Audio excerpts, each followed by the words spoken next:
finally, I would like to introduce Reverend Rebecca Gant from the Unitarian Universalist Church of Bloomington-Normal as our first speaker.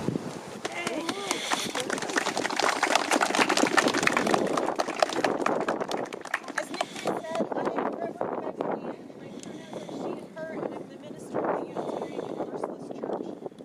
My comments are shaped by and some are adapted from my denomination's official statement.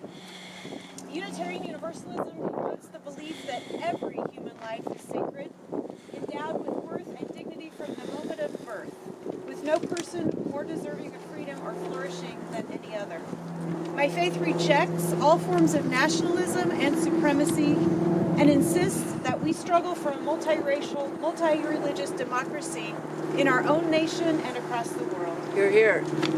We're watching in real time as the people of Gaza exist in a human-made hell that worsens every day. At this point, more than 30,000 Palestinian civilians have been killed and more than twice that number injured. The medical infrastructure in Gaza has been decimated, and the Israeli government continues to prevent humanitarian aid, including food and water, from reaching refugees. And this month, the Israeli government announced plans for the forced evacuation and ground invasion in Rafah. Rafah is a place where 1.3 million displaced Palestinians have set up a tent city as a last refuge. The International Court of Justice found that these atrocities in Gaza plausibly constitute genocidal acts. The Israeli government's forced displacement, punishment, and intentional inflicting of suffering and death upon children and civilians in Gaza is a moral catastrophe.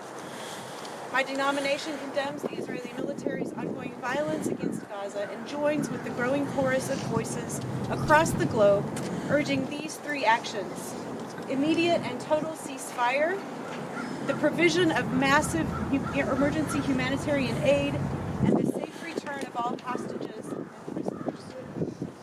We call for the U.S. government to stop funding Israel's military machine. You're here. And to leverage its unrivaled influence upon Israel and in the world community to intervene and stop the attacks in Gaza. Yes. Each day, the assault on Gaza brings us closer to the brink of international war. Tensions are spreading, and the violence also. This terrifying moment calls all people of conscience in the global community to push our governments to interrupt genocide, to address humanitarian crisis, avert multinational war, and weave a just and lasting peace across the globe. In this spirit, we offer prayers to all those working to mitigate harm and stop the atrocities, from journalists on the ground, physicians, to global multi-faith and secular movements advocating for ceasefire, to the Israeli citizens and Jews across the diaspora faithfully engaging and courageously protesting the right-wing Netanyahu regime. Yes. Israelis and Palestinians and all people in the Holy Land deserve real and lasting safety and enduring peace. Long-term diplomatic solutions are essential. However, in this critical moment, we must pressure our leaders to turn back from the precipice of unspeakable violence, or this dream of peace will not have a future. We here today must be open to the depths of human suffering in this moment. We must commit to identifying and confronting the evils of anti-Semitism, anti-Arabism, and Islamophobia in ourselves and to address their toxic legacies wherever we encounter them.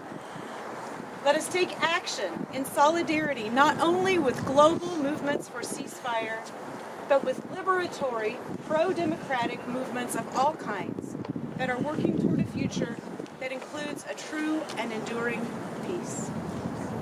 May it be so. Amen. Yay. Thank you. Will you join me in a moment of silence as we prepare for our next speaker?